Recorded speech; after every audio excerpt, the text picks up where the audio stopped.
buenas noches. Yo soy Lady Kaboom.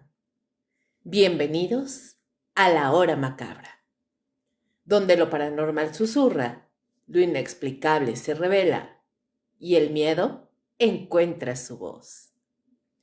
Hoy, en la hora macabra, personas y lugares que no deberían existir. Comenzamos. No todos los errores se corrigen. Algunos simplemente ocurren. Hay fallas que no hacen ruido, no explotan, no se anuncian. Aparecen de forma discreta, casi educada. En un mostrador, en un archivo, en una conversación aparentemente normal. Y cuando alguien se da cuenta de que algo no encaja, ya es demasiado tarde. Durante décadas, distintos gobiernos, aeropuertos, hospitales y estaciones de policía y oficinas migratorias han registrado casos que no deberían existir. Personas que llegaron de lugares que no aparecen en ningún mapa, individuos con documentos auténticos de países que nunca han sido reconocidos, nombres escritos en registros oficiales que luego desaparecieron. No hablamos de leyendas urbanas contadas al calor de una fogata. Hablamos de expedientes, de sellos, de firmas, de testigos múltiples. Hablamos de funcionarios que hicieron su trabajo correctamente y aún así quedaron atrapados en algo que no pudieron explicar. La historia oficial siempre intenta cerrar estas grietas con una explicación simple. Error humano, fraude, confusión. Pero hay casos que resisten cualquier intento de ordenarlos. Casos donde todo parece correcto excepto una cosa fundamental. No deberían estar aquí. A veces el problema no es la persona, es el mundo del que dice venir. Hay quienes aseguran que estas historias son imposibles, que la realidad es sólida, estable, bien delimitada, que no hay fisuras. Pero la historia demuestra lo contrario. Mapas que cambian, países que nacen y mueren, fronteras que se mueven como si nunca hubieran sido fijas. Entonces surge la pregunta que incomoda. ¿Y si algunos no se movieron en el espacio, sino en algo más difícil de definir? ¿Qué ocurre si por un instante dos realidades se rozan? Las personas que protagonizan estos casos no suelen gritar, no parecen locas, no se presentan como profetas ni como víctimas. Hablan con tranquilidad, con seguridad, con la naturalidad de quien está convencido de estar en el lugar correcto. Eso es lo que más perturba, porque cuando alguien miente, hay fisuras, pero cuando alguien describe con precisión una geografía inexistente, una moneda jamás acuñada, una bandera que nadie reconoce, la duda se instala. Y una vez que la duda entra, ya no se va. En muchos de estos casos hay un patrón inquietante: el silencio posterior. Los expedientes que se pierden, las declaraciones que cambian, los nombres que dejan de aparecer en registros donde antes estaban escritos con tinta oficial. No siempre hay cuerpos, no siempre hay desapariciones dramáticas. A veces simplemente ya no están, como si nunca hubieran pertenecido a este lado. Esta noche en la hora macabra no vamos a buscar explicaciones fáciles, no vamos a cerrar historias con respuestas cómodas.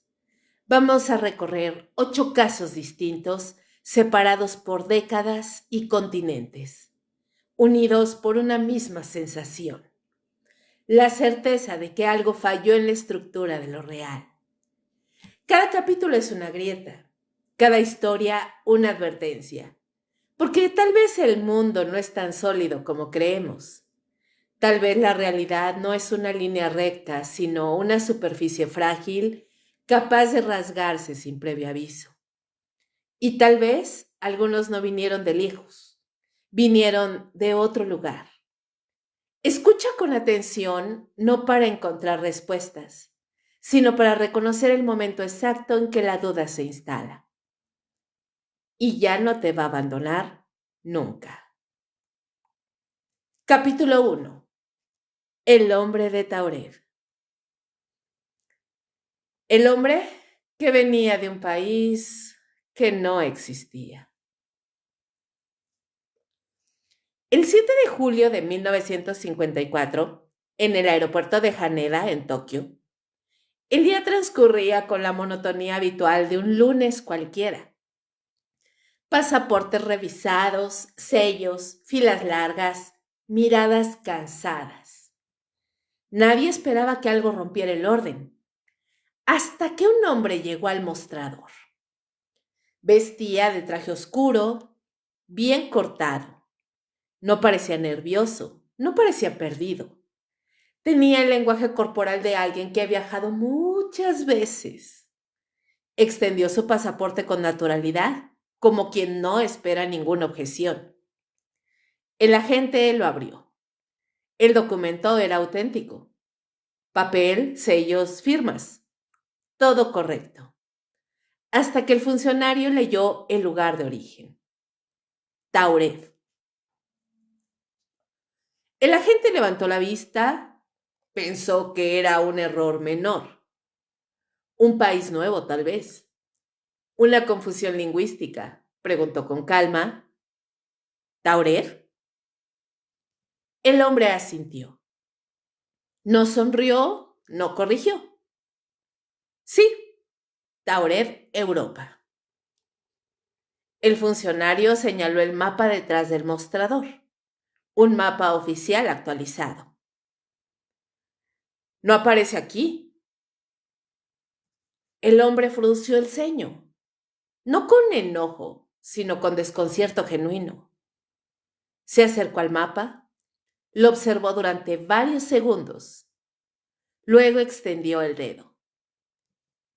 Aquí, dijo, entre Francia y España. Donde él señalaba estaba Andorra. El hombre se tensó. No, señor, esto no es Andorra, corrigió. Eso es Tauret. Lleva más de 1000 años ahí. No levantó la voz. No parecía bromear. No parecía confundido. Parecía seguro. Los agentes pensaron en un fraude, en un actor, en una estafa mal planeada. Pero cuanto más revisaban, más incómodo se volvía la situación. El pasaporte tenía sellos de entrada a países reales, visas auténticas, fechas coherentes. Incluso el dinero que llevaba, billetes y monedas, correspondían a una divisa desconocida, pero con acabados y desgaste reales. No era una impresión burda. Lo llevaron a una sala privada. Ahí empezó el verdadero problema. El hombre explicó que había viajado por negocios, que había estado en Japón varias veces antes.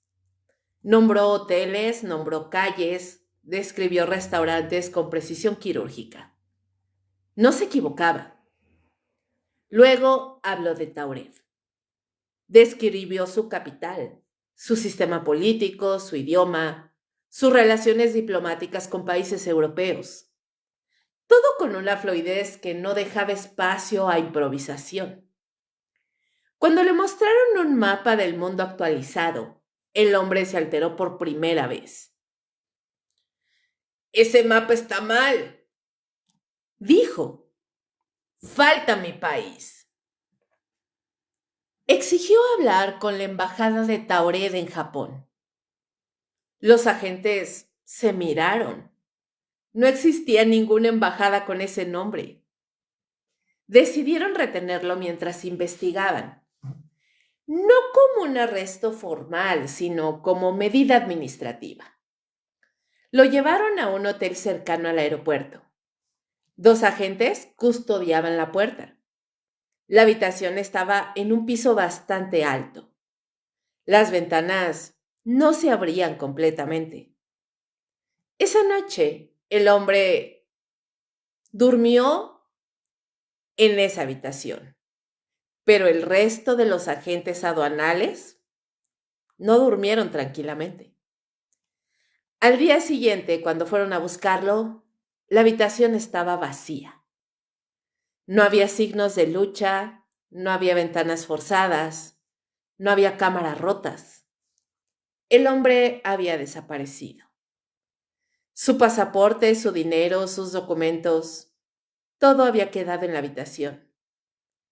El expediente se cerró semanas después bajo la etiqueta más cómoda: sujeto no identificado, posible fraude internacional. Pero hay detalles que nunca encajaron. Los agentes involucrados declararon por separado, años después, que el hombre jamás contradijo su historia, que nunca entró en pánico, que nunca intentó huir, que actuaba como alguien que esperaba que el error se corrigiera, como si en su lógica el problema no fuera él, sino el mundo. Algunos investigadores han intentado explicar el caso como una fabricación posterior, una leyenda exagerada, pero hay registros, hay testimonios cruzados, hay fechas que coinciden. Y hay una pregunta que nadie ha podido responder sin sentir un escalofrío. Si el hombre mentía, ¿por qué su mentira estaba tan perfectamente construida? Y si decía la verdad, ¿qué ocurrió exactamente para que alguien pudiera cruzar de un lugar que no existe a uno donde nunca debió estar? Porque hay algo aún más inquietante que su desaparición. Años después, un archivista japonés afirmó haber visto por error un documento antiguo donde aparecía el nombre Tauret tachado a mano, como si alguien hubiera decidido que ya no debía figurar. Como si el problema no hubiera sido el hombre, como si el problema hubiera sido que algo se filtró y alguien se encargó de cerrar la grieta.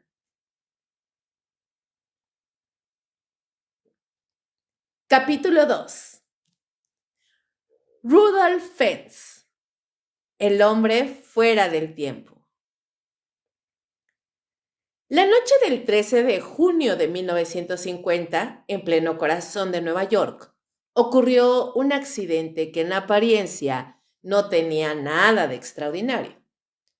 Un hombre cruzó la calle en Times Square y fue atropellado por un automóvil. Murió casi al instante.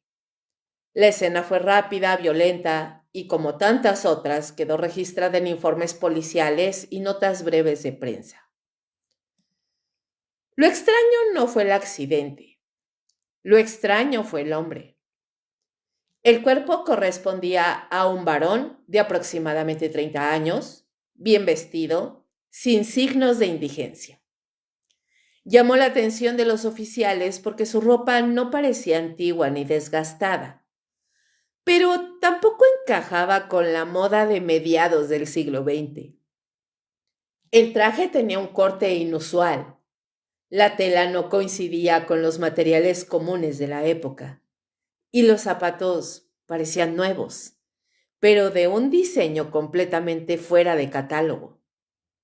Cuando revisaron sus pertenencias, el desconcierto se profundizó. En los bolsillos encontraron monedas estadounidenses que no estaban en circulación desde el siglo XIX, todas en perfecto estado, sin señales de desgaste. También llevaba una ficha de cerveza de una taberna que no figuraba en ningún registro contemporáneo y un recibo de establo fechado en 1876. El documento tenía un nombre, una dirección y un sello auténtico, pero el lugar mencionado no existía en 1950. El hombre portaba además una tarjeta de visita con el nombre Rudolph Fentz. La dirección impresa en ella correspondía a una calle real, pero al buscarla, los agentes descubrieron que ese número específico había sido demolido décadas atrás. En su lugar se levantaba ahora un edificio comercial moderno. El caso pasó de accidente vial a anomalía administrativa. El capitán a cargo ordenó una investigación más profunda. Las huellas dactilares del fallecido fueron comparadas con archivos policiales, militares y migratorios. No coincidían con nadie. No había antecedentes penales. No existía registro alguno de un hombre llamado Rudolph Fentz viviendo en Nueva York en el siglo XX. Sin embargo, los documentos que llevaba no parecían falsos. Los sellos eran auténticos. El papel era consistente con la época indicada. La tipografía correspondía a imprentas del siglo XIX. El problema era simple y devastador para la lógica. Todo era válido, excepto el tiempo. Los investigadores decidieron rastrear el nombre en archivos históricos. Fue entonces cuando encontraron una pista inquietante. En registros de 1876 aparecía un hombre llamado Rudolph Fentz Jr., desaparecido misteriosamente mientras caminaba por la ciudad. La denuncia había sido presentada por su esposa, quien afirmó que su marido salió a dar un paseo y jamás regresó. La descripción física coincidía. Más aún, el hombre atropellado en 1950 parecía tener exactamente la edad que Rudolph Fentz Jr. tenía al momento de su desaparición. 74 años antes. Ni un día más.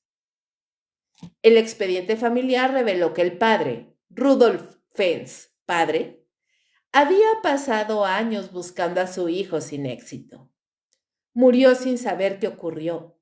No hubo restos, no hubo testigos, no hubo explicación. Hasta 1950.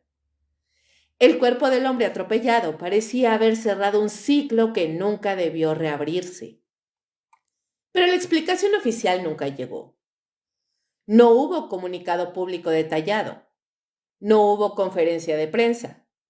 El caso fue archivado con una causa genérica y el expediente completo desapareció de los registros accesibles. Décadas después, investigadores del misterio y escritores especializados en anomalías temporales rescataron la historia de archivos secundarios, notas periodísticas antiguas y menciones en libros de recopilación de casos extraños.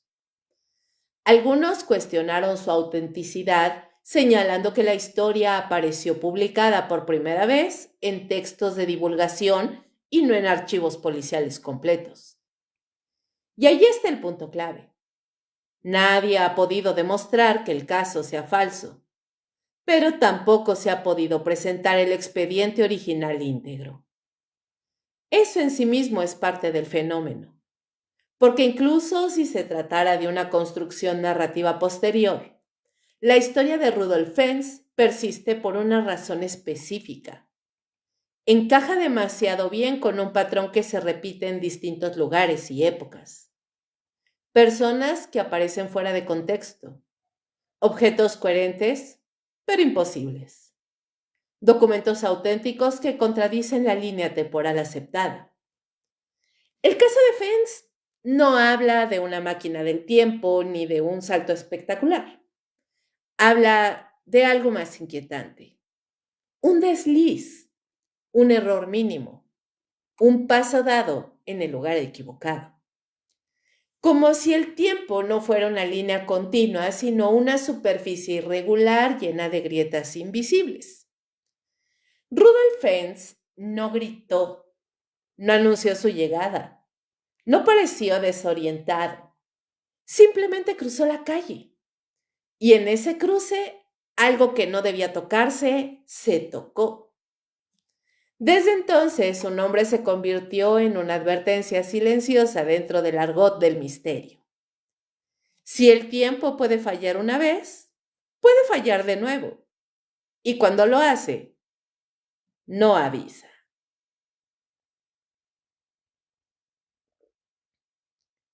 Capítulo 3. Jofar Borin y el país llamado Laxaria. En 1851, en la ciudad alemana de Frankfurt am Main, las autoridades locales se toparon con un individuo que no encajaba en ningún registro conocido. No estaba herido, no parecía alterado y no mostraba signos de embriaguez o enfermedad mental. Sin embargo, desde el primer interrogatorio quedó claro que algo no cuadraba. El hombre se identificó como Jofar Borin. Dijo provenir de un país llamado Laxaria, ubicado en el continente europeo. Afirmó haber llegado caminando tras perderse durante un viaje comercial. Hablaba alemán con fluidez, pero con un acento que los funcionarios no lograron ubicar. Además aseguraba dominar otros 2 idiomas. Uno que llamó abramián y otro denominado sacrian, ambos desconocidos para los lingüistas consultados. Al principio el caso fue tratado como una confusión geográfica. Europa del siglo XIX no estaba completamente cartografiada y no era raro que viajeros ignoraran fronteras recientes. Sin embargo, el problema apareció cuando Jofar comenzó a describir su país con un nivel de detalle imposible de improvisar. Laxaria, según él, era una nación cristiana, con divisiones administrativas claras, rutas comerciales definidas y relaciones diplomáticas con países vecinos que sí existían, aunque bajo otros nombres. Afirmó que su país ocupaba un territorio que, según los mapas oficiales, pertenecía a partes de Alemania y regiones colindantes.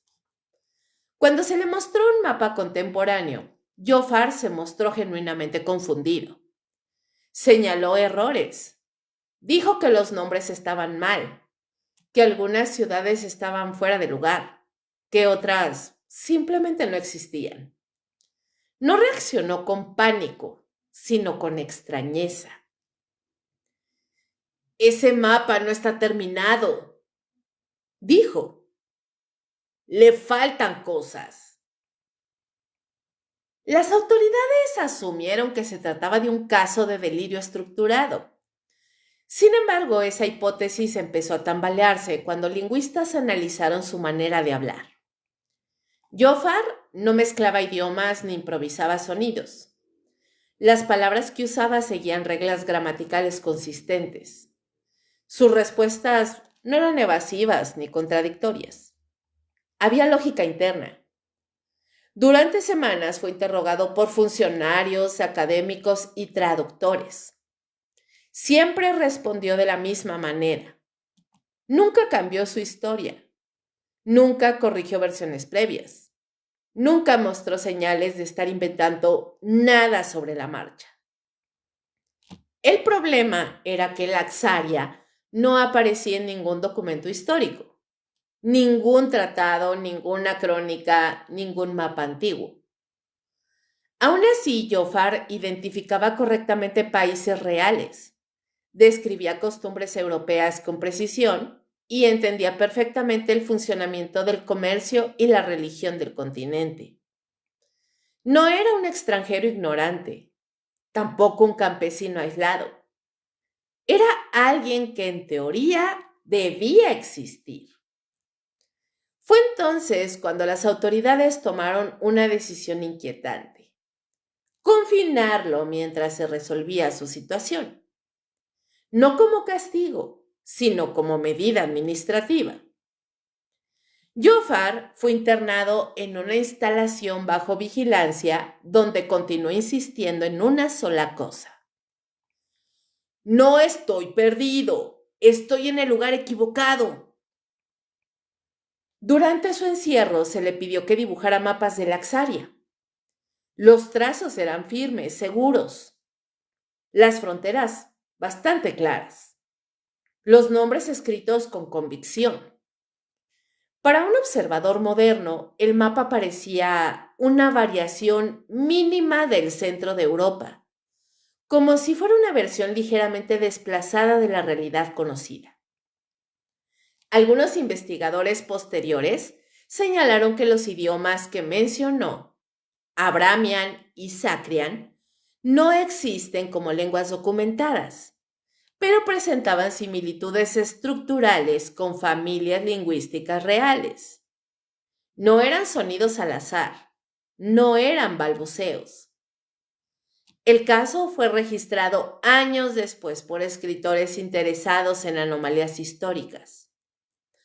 Uno de los más citados fue Robert Chambers, quien lo incluyó en recopilaciones de eventos inexplicables. Desde entonces, el caso de Jofar Borin se convirtió en un referente del argot del misterio. Aquí aparece la fractura. No existen expedientes oficiales completos del caso. No hay actas firmadas conservadas en archivos públicos. Lo que existe son referencias cruzadas, menciones indirectas y repeticiones del relato en fuentes distintas que no parecen haberse copiado entre sí. Eso lo vuelve incómodo. Demasiado específico para ser un simple invento. Demasiado incompleto para ser comprobado. Según los relatos, Jofar Borin desapareció durante su confinamiento. No escapó, no fue liberado formalmente, simplemente dejó de estar ahí. Algunos textos dicen que murió, otros que fue trasladado, otros que su celda fue encontrada vacía. No hay consenso. Lo único constante es que nunca se volvió a saber de él. El caso plantea una pregunta que se repite en este tipo de historias. ¿Qué ocurre cuando una persona no encaja en el marco de referencia aceptado? La respuesta histórica suele ser el encierro, el archivo o el olvido. Jofar Borin no encajaba porque no mentía de forma torpe, no divulgaba, no divagaba, tampoco pedía ayuda. Afirmaba con absoluta serenidad que el mundo estaba equivocado. Y eso para cualquier sistema es inadmisible. Si Jofar fue un impostor, fue uno extraordinariamente coherente. Si fue un enfermo mental, su mente construyó un país completo con reglas internas impecables. Y si, como sugiere el argot más inquietante, fue un viajero fuera de su contexto, entonces Laxaria no desapareció. Simplemente no coincide con nuestra versión del mapa. El caso permanece como una grieta más en la idea de una realidad única y estable.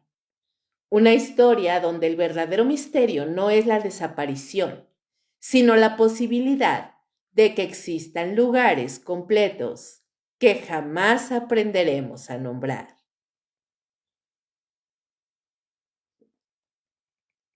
Capítulo 4.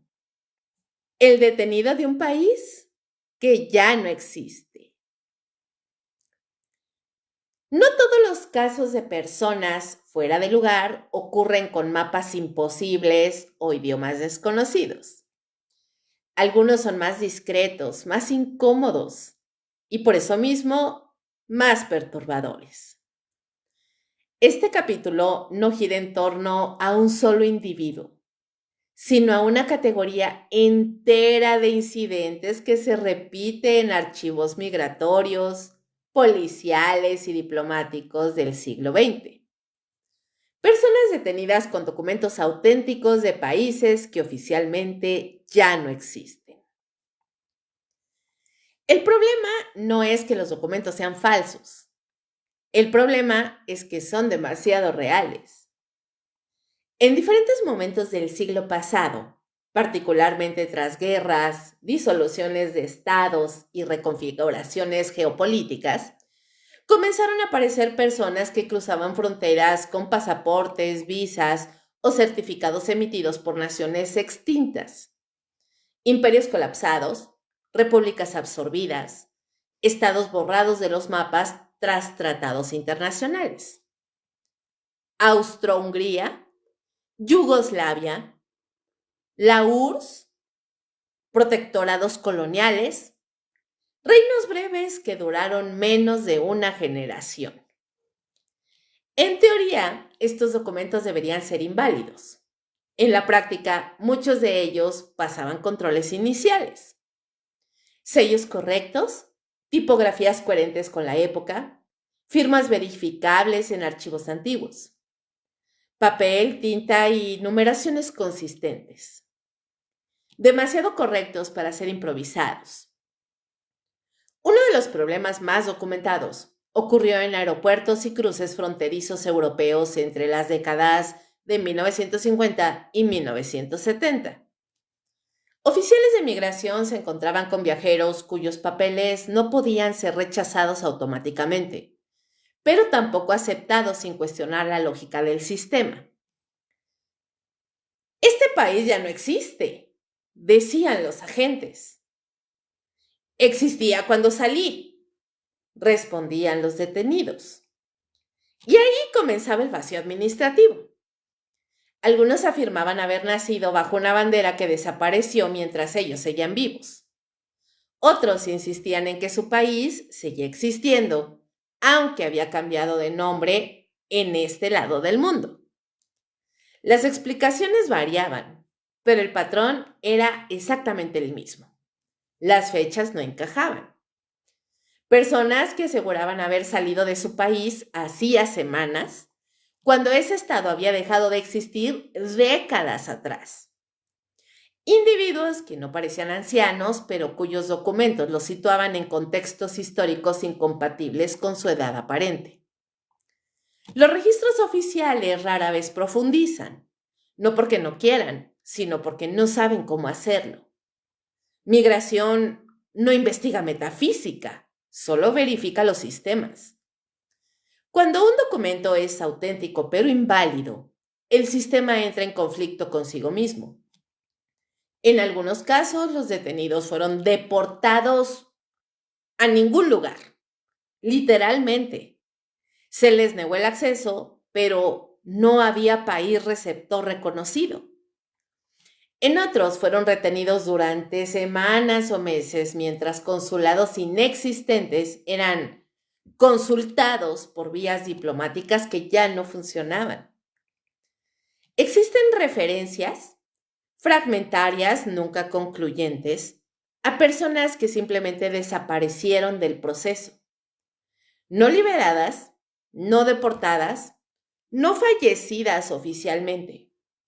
Sus expedientes se interrumpen, las hojas finales faltan, los sellos de resolución nunca se colocaron, como si el sistema hubiera decidido dejar de mirar.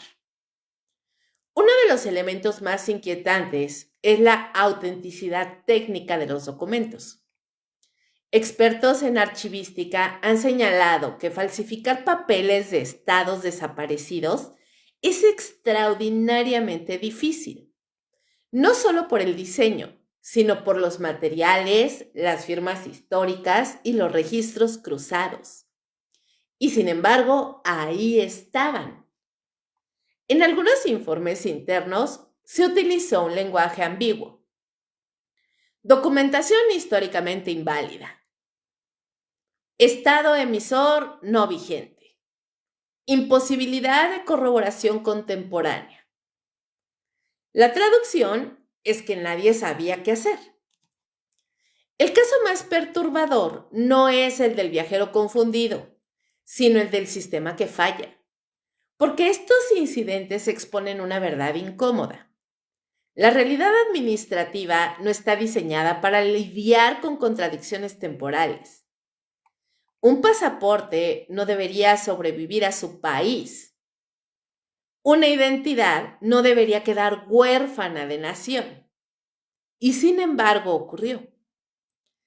Algunos investigadores del fenómeno han planteado explicaciones racionales, como por ejemplo personas aisladas, comunidades desconectadas, uso prolongado de documentos antiguos. Pero estas teorías se debilitan cuando los individuos demuestran conocimiento actualizado del mundo, excepto en un punto específico, su país. No están desfasados en todo, solo en lo esencial.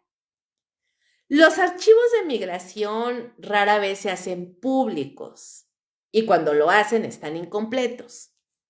Páginas tachadas, nombres borrados, fechas corregidas a mano. No hay conclusiones claras, solo anotaciones técnicas que evitan cualquier interpretación profunda. No dicen imposible, dicen irregular. Pero hay una diferencia enorme. Lo irregular se corrige, lo imposible se oculta. Estos casos no prueban viajes en el tiempo, tampoco universos paralelos. Lo que prueban es algo más sutil y más inquietante, que el concepto del país, identidad y pertenencia es más frágil de lo que creemos, que basta con que una frontera cambie para que una persona quede fuera de la realidad oficial. Y cuando eso pasa, el sistema no busca entender, busca borrar. Porque aceptar que alguien pertenece a un lugar que ya no existe es aceptar que el mapa no es la verdad, sino una versión provisional de ella. Y esto es algo que ningún archivo quiere admitir. Capítulo 5. El vuelo que aterrizó donde no debía. Hay historias que no aparecen en los libros oficiales de aviación, pero sobreviven en grabaciones de radio, memorias de controladores aéreos y reportes secundarios que nunca fueron desmentidos del todo. El caso del vuelo 914 de Pan American World Airways pertenece a esa categoría incómoda, no comprobado oficialmente, pero tampoco eliminado por completo del imaginario técnico y testimonial. Según los relatos más citados, el vuelo 914 despegó de Nueva York con destino a Miami en 1955. Un trayecto común, rutinario, sin reporte de incidentes meteorológicos extremos ni fallas mecánicas previas. Minutos después del despegue, la aeronave desapareció del radar. No se reportó un accidente, no se hallaron restos, no hubo llamadas de auxilio. Simplemente el avión dejó de existir para los sistemas de control. Décadas más tarde, la fecha varía según la fuente, pero suele ubicarse entre finales de los 80 y principios de los 90. Una torre de control en Caracas, Venezuela, detectó una aeronave aproximándose sin identificación válida. El piloto solicitó permiso para aterrizar. Su voz, según testigos, sonaba confundida, pero no alterada. Cuando el controlador preguntó por el número de vuelo, la respuesta fue inmediata. Pan 914. El silencio posterior no fue teatral, fue técnico. Nadie en la torre conocía ese vuelo como activo. Pan para ese momento ya no operaba como aerolínea. Cuando se solicitó la fecha de salida, el piloto respondió algo aún más desconcertante. 2 de julio de 1955. La torre asumió inicialmente un error de frecuencia, un malentendido, un simulacro, pero la nave estaba ahí, visible, aproximándose con normalidad, sin signos de emergencia. El aterrizaje se autorizó por mero protocolo. Los informes no oficiales describen una escena profundamente inquietante. Un avión antiguo, con diseño y pintura coherentes con los modelos de mediados del siglo XX, pasajeros visibles por las ventanillas, tripulación vestida con uniformes fuera de uso desde ya hacía décadas. El piloto, al descender, habría preguntado por qué el aeropuerto no se veía como Miami. Cuando se le informó del año en curso, su reacción no fue pánico inmediato, sino más bien incredulidad. Según el relato, pidió verificar su bitácora: fechas, combustible, duración de vuelo. Todo indicaba que solo habían pasado unas horas desde el despegue. Algunos testimonios afirman que al comprender la situación, el piloto entró en un estado de angustia evidente. Exigió que no se permitiera bajar a los pasajeros, que no se acercaran demasiado al avión, que no se alterara la continuidad. Esa palabra aparece repetidamente en versiones independientes. Continuidad. Poco después, el avión habría despegado nuevamente sin autorización, desapareciendo del radar una vez más.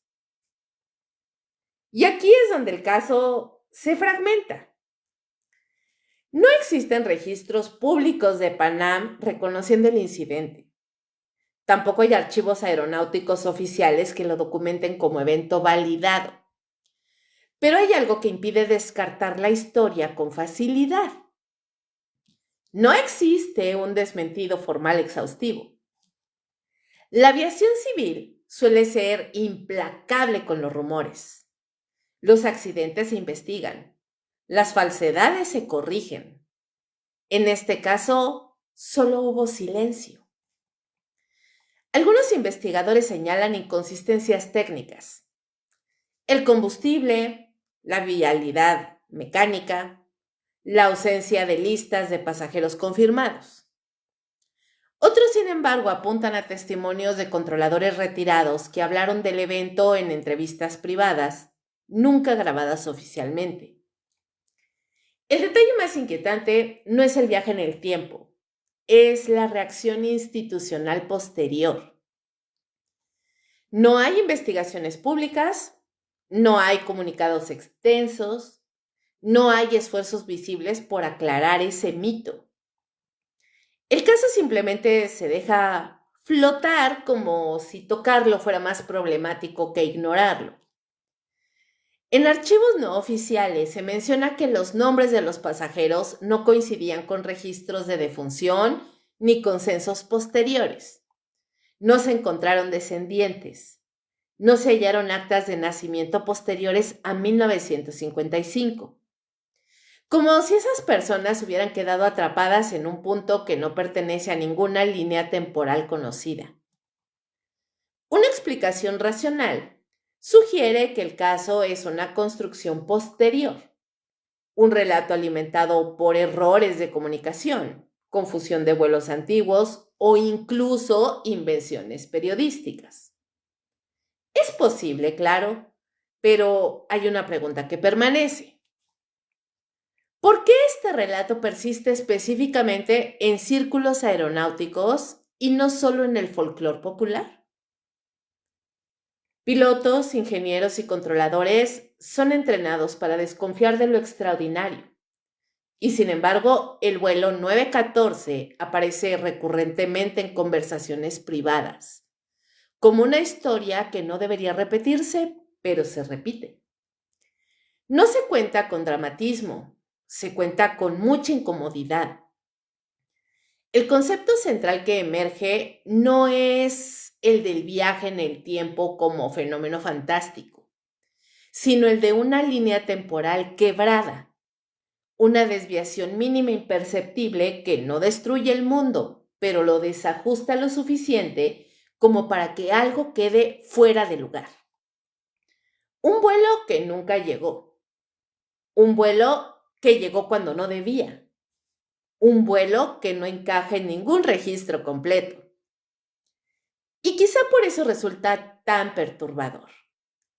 Porque si una aeronave puede desaparecer y reaparecer sin explicación concluyente, entonces la confianza en los sistemas, y al decir sistemas me refiero a radares, relojes, bitácoras, se vuelve muy frágil. Y la aviación, más que cualquier otro ámbito, depende de la precisión absoluta. El vuelo 914 no necesita ser real para ser inquietante. Necesita ser posible. Y esa posibilidad, por mínima que sea, es suficiente para incomodar a quienes viven midiendo el cielo con números exactos. Capítulo número 6. Pueblos que aparecen y desaparecen.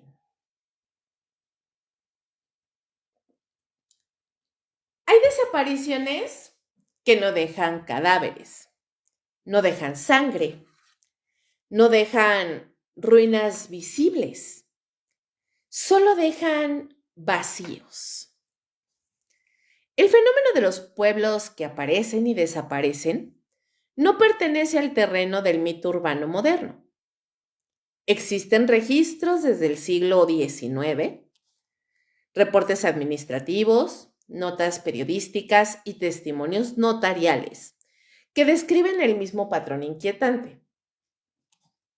Personas que atraviesan una región conocida entran a un asentamiento aparentemente normal y al intentar regresar, el lugar ya no existe. Uno de los casos más citados ocurrió en España, en la provincia de Burgos, con el llamado pueblo de Ochate. Aunque hoy se le conoce como un sitio abandonado, los testimonios más perturbadores no hablan de ruinas, sino de apariciones intermitentes del poblado cuando ya debía estar deshabitado. Durante décadas, caminantes, comerciantes y viajeros afirmaron haber llegado a un pueblo activo. Casas intactas, campanas sonando, personas transitando las calles. Algunos incluso hablaron con habitantes que parecían normales, aunque evasivos. Nadie notó nada extraño hasta intentar regresar. Al volver al camino original, el pueblo simplemente no estaba. No había ruinas, no había restos, no había señales de abandono reciente, solo campo. Lo inquietante es que no todos los vieron al mismo tiempo. Algunos miembros de un mismo grupo afirmaban haber entrado al pueblo. Otros juraban que jamás existió tal desvío. Casos similares se registran en Inglaterra, particularmente en zonas rurales donde aparecen referencias a aldeas que figuran en mapas antiguos, pero no en los modernos. Sin embargo, el fenómeno no se limita a lugares con pasado medieval. En Estados Unidos, el caso de Doodletown, esto en Connecticut, es particularmente perturbador. Oficialmente se trata de un asentamiento abandonado por malas cosechas y migración. Extraoficialmente se habla de personas que aseguran haber entrado al pueblo cuando ya no debía existir. Describen casas en pie, puertas abiertas, objetos cotidianos como si la gente acabara de salir, pero sin nadie presente. El silencio es un elemento recurrente. No un silencio natural, sino uno denso, antinatural. Testigos describen la sensación de estar observados, aunque no haya nadie visible. Algunos reportaron desorientación temporal, relojes detenidos, pérdida de noción del tiempo, lapsos que no pueden explicar. Cuando logran salir, el pueblo vuelve a hacer lo que dicen los registros. Básicamente nada. En Latinoamérica existen testimonios similares en regiones rurales de México, Perú y Argentina. En zonas serranas y selvas, campesinos han hablado durante generaciones de pueblos que no quieren ser encontrados, sitios que aparecen solo bajo ciertas condiciones. Niebla espesa, tormentas eléctricas, noches específicas del año. Uno de los relatos más documentados proviene del norte de México, donde arrieros hablaban de un poblado que ofrecía comida y refugio a viajeros perdidos. Los anfitriones eran amables, pero evitaban responder preguntas directas sobre el lugar. Nadie aceptaba dinero moderno, solo monedas antiguas o trueque. Quienes dormían ahí despertaban al amanecer en campo abierto, sin rastro del pueblo, sin huellas de edificaciones y sin ninguna explicación. Algunos conservaban objetos, vasijas, monedas, textiles, elementos que no correspondían a ninguna comunidad conocida de la región. Antropólogos locales documentaron estos hallazgos sin poder atribuirlos a una cultura específica. La explicación racional apunta a errores de percepción, desorientación, fatiga extrema, ilusiones colectivas. Y sin duda, muchos casos pueden explicarse así, pero no todos. Existen reportes administrativos de personas que intentaron registrar propiedades en pueblos que figuraban en documentos oficiales, pero que ya no podían localizarse físicamente. En algunos archivos catastrales aparecen nombres de asentamientos sin coordenadas actuales, como si hubieran sido borrados del terreno, pero no del papel. El patrón se repite. El pueblo aparece completo, funcional. Los habitantes actúan normales, pero evitan información concreta. El tiempo se comporta de manera extraña. Al salir, el pueblo desaparece. Los registros oficiales son ambiguos o contradictorios.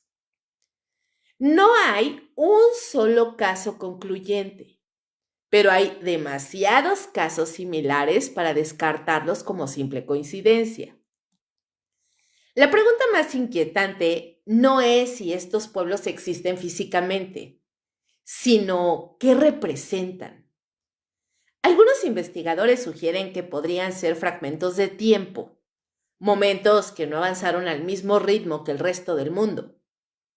Otros hablan de asentamientos condenados a desaparecer, atrapados en una repetición involuntaria.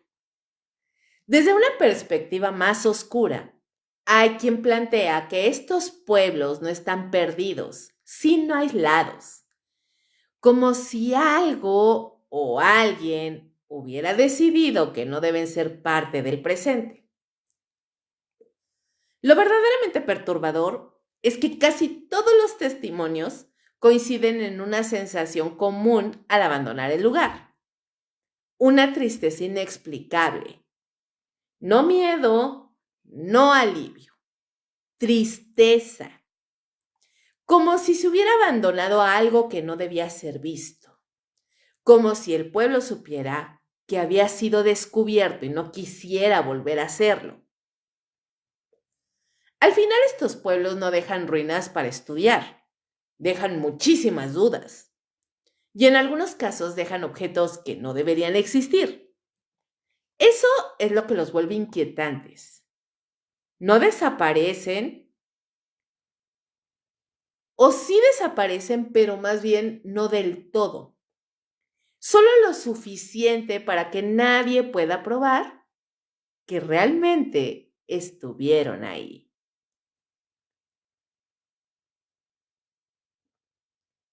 Capítulo 7. Monedas, acentos y lenguajes que no corresponden. No siempre es una persona completa la que aparece en un lugar donde no debería de estar. A veces es lo que trae consigo: monedas, palabras, acentos, símbolos culturales que no encajan en ningún registro conocido. Este capítulo no trata de grandes desapariciones ni de aterrizajes imposibles. Trata de algo más inquietante: pruebas físicas pequeñas, pero persistentes, que contradicen lo que sabemos de la historia, la lingüística y la economía.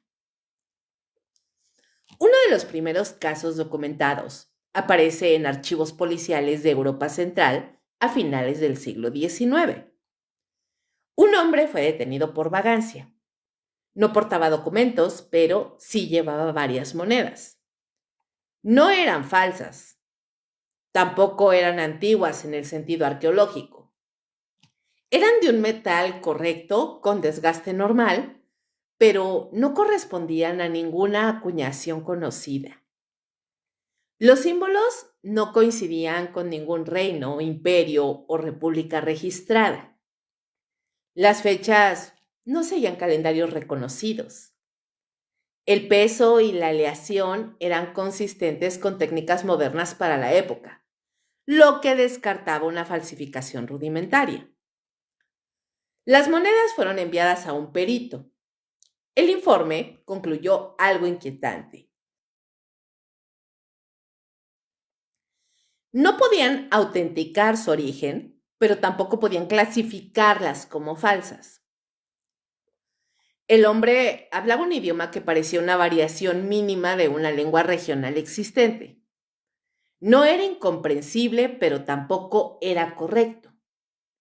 Usaba estructuras gramaticales coherentes que nadie reconocía. Los lingüistas de la época anotaron que parecía un idioma desfasado o desviado, como si hubiera evolucionado en paralelo. Casos similares se repiten en el siglo XX. En Francia, durante la posguerra, se documentó a una mujer que utilizaba un francés perfectamente funcional, pero con fonética, tiempos verbales y giros que no coincidían con ninguna región. No era extranjera, no tenía acento identificable, simplemente hablaba un francés que no existía oficialmente. Cuando se le preguntaba por su origen, daba nombres de lugares reales, pero describía instituciones, leyes y costumbres que no correspondían a ninguna época conocida. No parecía delirante. Su discurso era coherente, estable, sin signos de psicosis evidente. En Estados Unidos, varios casos recogidos por investigadores de folclore urbano hablan de personas que pagan en tiendas pequeñas con monedas que ningún cajero reconoce. En algunos relatos, el comerciante guarda la moneda. En otros, intenta devolverla, pero la persona ya no está. Al analizar esas monedas años después, se repite el patrón. No son de juguete, no son antiguas, pero tampoco son contemporáneas. Son algo intermedio, algo fuera de catálogo. El problema con estos casos es que no suelen llegar a tribunales ni a grandes medios. Se quedan en reportes menores, archivos locales, notas marginales o colecciones privadas. Pero cuando se comparan entre sí, aparecen similitudes inquietantes. No solo en monedas. Existen registros de palabras que no aparecen en ningún diccionario histórico, pero que siguen reglas lingüísticas claras. Palabras que no son inventadas al azar. Tienen raíces, conjugaciones y derivados. Funcionan como si pertenecieran a un idioma vivo. En algunos interrogatorios antiguos, se documenta que los detenidos se frustraban cuando no eran comprendidos. Insistían en que estaban hablando correctamente. No improvisaban, no cambiaban su discurso para adaptarse. Parecía que desde su perspectiva eran los demás quienes hablaban mal. El acento es otro elemento clave. Un acento no se finge fácilmente. es el resultado de años de exposición a sonidos específicos. Hay grabaciones del siglo XX donde expertos no logran ubicar el origen de ciertos hablantes. No es que no lo intentaran, simplemente no encajaba en ningún mapa fonético. Lo perturbador es que muchos de estos casos terminan igual, sin resolución. Los informes oficiales concluyen con frases ambiguas, como por ejemplo origen desconocido, identidad no verificable, posible trastorno, archivo cerrado por falta de datos. Pero los objetos quedan. En algunos museos hay piezas sin procedencia clara, no porque sean antiguas, sino porque no deberían existir. Monedas, herramientas, textiles con patrones que no corresponden a ninguna cultura catalogada. No se exhiben, se almacenan, se etiquetan como sin clasificación. Algunos investigadores plantean explicaciones conservadoras, como por ejemplo errores, falsificaciones sofisticadas o malinterpretaciones. Y sin duda, muchos casos pueden entrar ahí, pero repito, no todos, porque en varios expedientes aparece un detalle constante: la desaparición posterior del portador. Personas que tras ser interrogadas, hospitalizadas o simplemente liberadas, no vuelven a aparecer.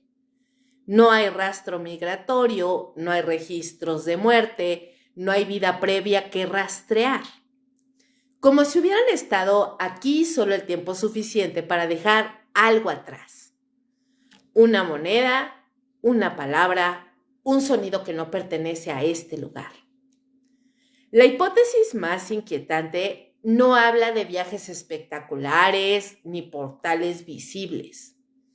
Habla de desplazamientos mínimos casi imperceptibles.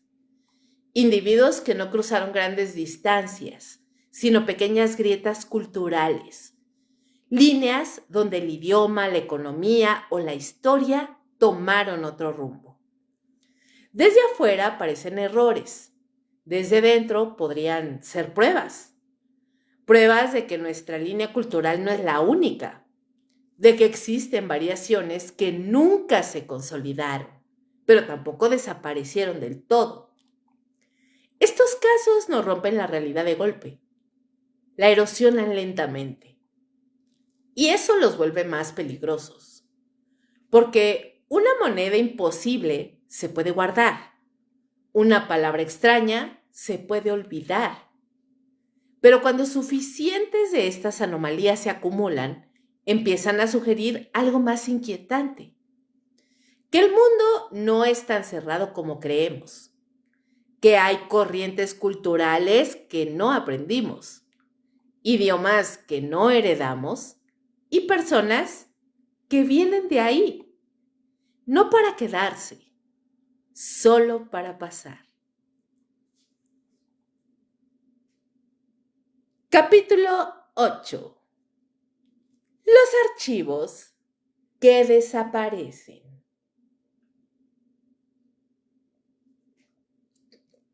Hay momentos en casi todos estos casos donde ocurre algo más perturbador que la historia misma. El rastro se rompe. No porque no haya documentos, sino porque dejan de estar donde deberían. Este capítulo no habla de viajeros imposibles, de monedas extrañas o vuelos fuera de tiempo. Habla de algo más silencioso y peligroso: la alteración, pérdida o desaparición de registros oficiales relacionados con personas y eventos que no encajan en la narrativa histórica. En teoría, los archivos son el ancla de la realidad. Lo que no está registrado simplemente no ocurrió. Pero, ¿qué pasa cuando algo sí estuvo registrado y luego ya no? Uno de los patrones más repetidos en estos casos es el mismo. Al principio hay expediente, luego hay referencias cruzadas, después Solo quedan menciones indirectas y finalmente nada. El caso del hombre de Tauret, por ejemplo, aparece citado en reportes secundarios, libros de investigación, artículos de divulgación y memorias de funcionarios. Sin embargo, cuando se intenta localizar el expediente original en los archivos migratorios japoneses de 1954, no existe un documento completo accesible al público. No hay folio, no hay acta íntegra, solo fragmentos citados por terceros. Esto se repite. En el caso de Rudolf Fentz, atropellado en Nueva York con objetos del siglo XIX, se mencionan informes policiales y notas periodísticas. Pero cuando investigadores modernos intentaron rastrear el archivo oficial completo, se encontraron con un problema. Los registros del Departamento de Policía de ese periodo no contienen el expediente tal como se describe. No está. Tampoco hay constancia de que haya sido eliminado formalmente. No es que esté clasificado, es que simplemente no aparece. En Europa, durante el siglo XX, se documentaron varios casos de personas detenidas con documentos aparentemente válidos de países inexistentes o desaparecidos. En más de uno, los sellos y firmas coincidían con estilos administrativos reales de la época, pero los expedientes migratorios asociados presentan vacíos, páginas faltantes, anexos que no se encuentran, referencias a documentos adjuntos que nunca están. Lo inquietante no es la pérdida aislada, es el patrón. Cuando un archivo se pierde por accidente, suele haber constancia del daño, ya sea un incendio, una inundación, un traslado, una reorganización administrativa. Pero en estos casos no hay explicación oficial. El documento simplemente no está donde debería y nadie puede decir cuándo dejó de estarlo. Algunos investigadores independientes han señalado algo aún más perturbador. En ciertos archivos, los índices sí mencionan el expediente, pero el contenido físico no coincide. El número de folio remite a otro caso distinto, como si el espacio hubiera sido ocupado por otra historia. Esto plantea una posibilidad incómoda. No solo se pierden documentos, se reemplazan las narrativas. En América Latina existen testimonios de funcionarios retirados que hablan de forma extraoficial de expedientes problemáticos, casos que no se podían explicar ni clasificar, personas que no encajaban en ningún registro nacional o internacional.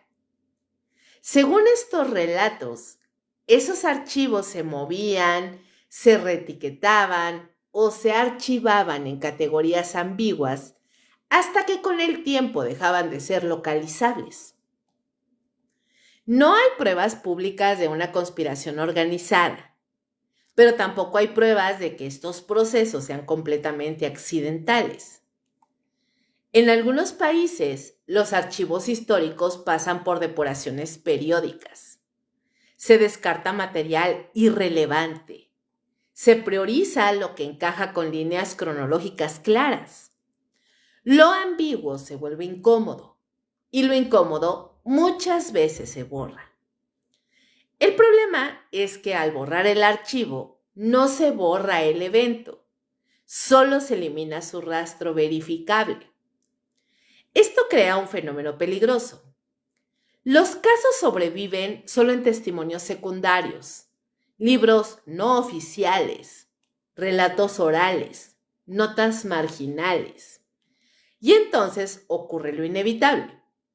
Se les desacredita, se les llama mitos, se convierten en leyendas urbanas o peor, en fabricaciones. Pero hay algo que no encaja con una invención total. Y esto es la coherencia transversal. Casos separados por décadas y continentes muestran los mismos síntomas administrativos. Por ejemplo, expedientes incompletos, anexos inexistentes, referencias circulares, documentos citados que no se encuentran, archivos reubicados sin registro del traslado. Desde una perspectiva racional, se podría atribuir a negligencia, y sin duda en muchos casos lo es. Pero la pregunta inquietante es otra. ¿Por qué estos errores se concentran precisamente en casos que cuestionan la linealidad del tiempo, la identidad nacional o la coherencia histórica? ¿Por qué no ocurre lo mismo con casos ordinarios? Algunos teóricos sugieren una explicación menos conspirativa pero igual de perturbadora. La realidad administrativa también se ajusta. Cuando un evento no encaja en el marco institucional, el sistema tiende a corregirlo, no por maldad, sino por inercia. El archivo se vuelve incompatible con la estructura y la estructura lo expulsa. No hay un sensor consciente, hay un sistema que no sabe qué hacer con esa anomalía. Así los archivos desaparecen sin que nadie los borre. Simplemente dejan de ser sostenibles dentro del orden establecido. Lo más inquietante es que en algunos casos, investigadores han encontrado evidencias de que un expediente existió en un momento, fue consultado, citado y luego en visitas posteriores ya no estaba. Ni siquiera figuraba como eliminado, como si nunca hubiera existido. Esto abre una posibilidad que resulta profundamente incómoda, que no solo las personas o los objetos se desplacen fuera de nuestra línea de realidad, sino también la información. Que los archivos, al igual que los testigos, puedan no permanecer. Y si los registros no son confiables, si la historia depende de documentos que pueden desaparecer sin explicación, entonces la frontera entre lo ocurrido y lo negado se vuelve peligrosamente frágil. Tal vez no estamos ante casos aislados de viajeros imposibles. Tal vez estamos ante un fenómeno más amplio, una realidad que se reajusta, que corrige inconsistencias, que elimina huellas. Y nosotros solo alcanzamos a ver los bordes, los errores, las ausencias, lo que falta. Y bueno, durante toda esta emisión hemos recorrido casos distintos, separados por décadas, países y contextos. Personas con documentos imposibles, objetos fuera de su tiempo, idiomas que no encajan, archivos que se esfuman, historias que oficialmente no deberían existir. Y sin embargo aparecen. El horror común al escuchar estos relatos es intentar resolverlos de inmediato. Decir que son fraudes, que son malas interpretaciones, tal vez que son exageraciones o mitos urbanos. Esa reacción es comprensible. Es una forma de defensa. Porque aceptar que aunque sea uno solo de estos casos sea real, implica algo profundamente perturbador. Que la realidad no es tan estable como creemos. No estamos hablando de magia ni de fantasía. Estamos hablando de fallas en el sistema. Fallas pequeñas, discretas, casi invisibles. No de explosiones en el cielo ni de portales abiertos, sino de detalles administrativos, culturales y humanos que no encajan y que en lugar de ser investigados hasta el fondo, son empujados hacia el olvido. Tal vez porque nadie sabe qué hacer con ellos. En todos los casos hay algo común: el intento de normalización. Cuando alguien aparece con un pasaporte imposible, se asume que es falso. Cuando habla un idioma extraño, se le atribuye un trastorno. Cuando los documentos no coinciden, se archiva el caso como error. El sistema siempre busca cerrar la herida, no entenderla. Pero las heridas mal cerradas dejan cicatrices.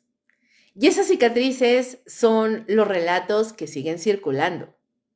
No porque alguien quiera creer en lo paranormal, sino porque algo quedó sin explicación. Algo que no fue refutado, solo silenciado. La historia oficial se construye con lo que puede ordenarse. Lo que no entra en el orden se vuelve incómodo. Y lo incómodo, con el tiempo, se vuelve inexistente. No porque no haya pasado, sino porque nadie quiere sostenerlo. La pregunta no es si todos estos casos son reales tal como se cuentan. Probablemente no. La pregunta más inquietante es otra. ¿Y si algunos lo son? ¿Y si basta con que uno solo haya ocurrido para que todo el marco se tambalee? Porque si una persona pudo venir de un lugar que no existe en nuestros mapas, si un objeto pudo pertenecer a una economía que nunca conocimos, si un archivo pudo desaparecer sin explicación, entonces la realidad no es un bloque sólido, es una estructura frágil, sostenida por acuerdos, registros y memoria colectiva. Y cuando esos registros fallan, la realidad también lo hace. Tal vez no estamos solos en esta línea de tiempo. Tal vez no es la única versión del mundo posible. Tal vez hay bifurcaciones que no vemos, caminos que no tomamos, historias que no heredamos, pero que siguen ahí, rozándonos. No como invasiones, no como amenazas, sino como errores menores, como ruido de fondo. Personas que aparecen donde no deberían. Historias que se cuentan y luego se niegan. Archivos que faltan justo donde deberían estar. La verdadera inquietud no es pensar que alguien vino de otro tiempo o de otro lugar. La verdadera inquietud es pensar que podría volver a pasar y que cuando ocurra, tampoco lo notaremos del todo. Porque el sistema hará lo mismo. Archivará, explicará a medias y después olvidará. Y nosotros seguiremos adelante confiando en que el mundo es exactamente como nos dijeron que es. Hasta que algo no encaje, hasta que falte un registro, hasta que alguien diga una palabra que no existe, hasta que una moneda no corresponda a ningún país. Y entonces, por un instante, sentiremos esa incomodidad difícil de nombrar. La sensación de que algo está mal, de que algo pasó y de que tal vez nunca debimos saberlo. Y bueno, así concluimos este tema interesantísimo de personas y lugares que no deberían existir.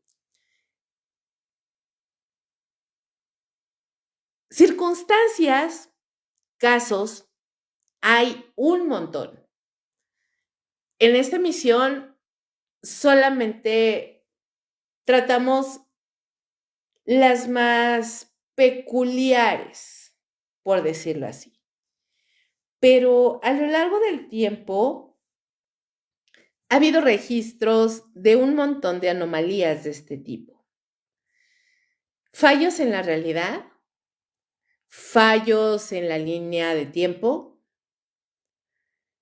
universos paralelos, realidades que se rozan por instantes.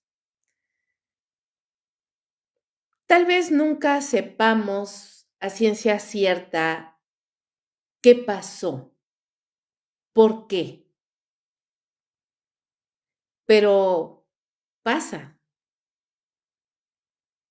Esto es más palpable de lo que pudiéramos o de lo que quisiéramos aceptar.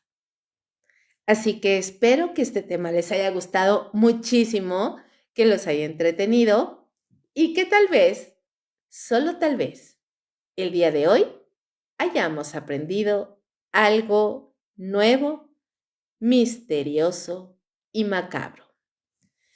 Los invito a seguirme en mi canal de YouTube, donde estarán disponibles todas y cada una de las emisiones de La Hora Macabra y Perturbador. En YouTube me encuentran como Kaboom Podcast.